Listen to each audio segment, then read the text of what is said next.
ایک بزرگ تھے، وہ دریا کنارے وضو کر رہے تھے۔ ایک بچھو تھا جو ایک لکڑی پر تیرتا ہوا، کبھی پانی کے ہچکولوں سے وہ ڈوبتا بھی اور کبھی لکڑی کو تھام لیتا، یوں پانی کے بہاؤ پہ جا رہا تھا۔ تو ان بزرگوں نے دیکھا تو ہاتھ ڈال کر کے اس کو نکالنا چاہا، تو اس نے اپنی فطرت کے مطابق ان کے ہاتھ پہ ڈنگ مار دیا۔ درد کی شدت سے ہاتھ جھٹکا تو وہ گر گیا، تو پھر ڈوبنے لگا تو پھر پکڑا اور پھر اس نے ڈنگ لگا دیا۔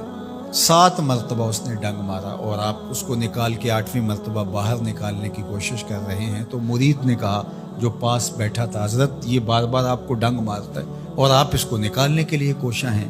فرمایا وہ اپنی بری فطرت سے باز نہیں آتا، میں اپنی اچھی عادت سے باز کیسے آ جاؤں؟ تو لوگوں کے ساتھ رویہ اچھا رکھے، وہ جو بھی رویہ رکھے۔ ہم کہتے ہیں کوئی اینٹ اٹھائے گا تو ہم آگے سے پتھر اٹھائیں گے، تو یہ کیا کمال ہوا؟ لوگ کہتے ہیں تم 1 قدم پیچھے ہٹو گے، میں 10 قدم پیچھے ہٹوں گا، تو یہ کیا کمال ہوا؟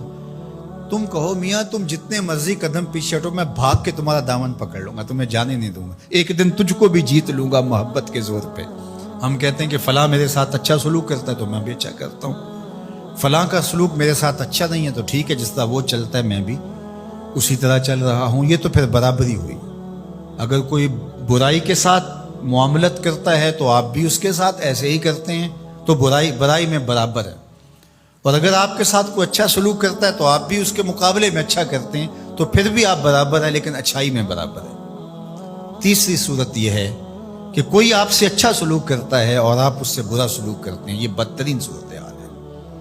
اور سب سے بہتر صورت کیا ہے کہ کسی کا رویہ تلخ بھی ہو، کسی کا انداز نامناسب بھی ہو، کوئی آپ کے ساتھ برا سلوک بھی کرتا ہو لیکن آپ اس کے ساتھ اچھا سلوک کرتے ہیں۔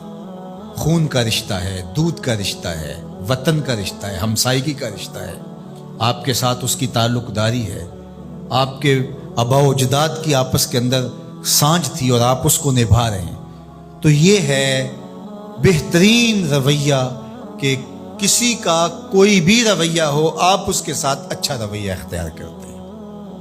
حضرت عقبہ بن عامر رضی اللہ تعالی عنہ کو حضور نے ارشاد فرمایا تھا، سل من قطعک واعط من حرمک واعف عن من ظلمک۔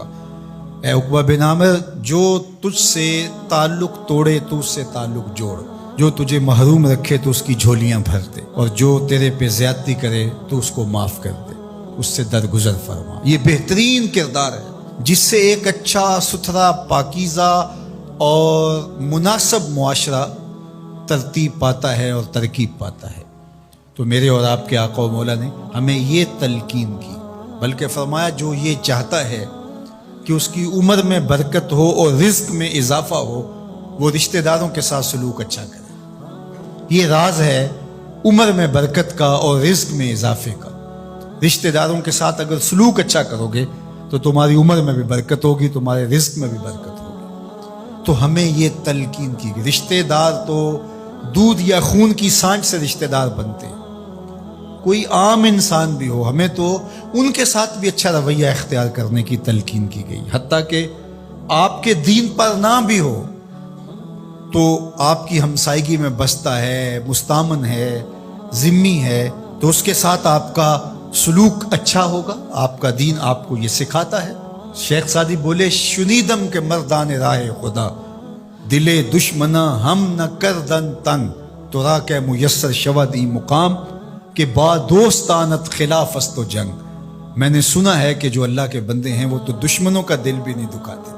تجھے تصوف کے مراتب رفیع کیسے نصیب ہو سکتے ہیں؟ تو اپنوں سے جنگ چھیڑ کے بیٹھا ہے، تو اپنوں کے گریبان پھاڑ رہا ہے، اپنوں کی پگڑیاں نوچ رہا ہے، اور تو اپنی رشتہ داریوں کو توڑ رہا ہے، تو اپنے ہم منصبوں کے ساتھ الجھاؤ میں مبتلا ہے، اپنے ہم مسلکوں ہم مشربوں کے ساتھ تیرا الجھاؤ چل رہا ہے، تیری لڑائی چل رہی ہے۔ تجھے کیسے مرتبہ اور باطن کا نور اور اندر کا اجالا نصیب ہوگا؟ جو اللہ کے بندے ہیں وہ تو دشمنوں کا بھی دل نہیں دکھاتے۔ انسان تو انسان رہے، وہ تو جانوروں کے ساتھ بھی رویہ اچھا رکھتے ہیں کہ یہ اللہ کی مخلوق ہے۔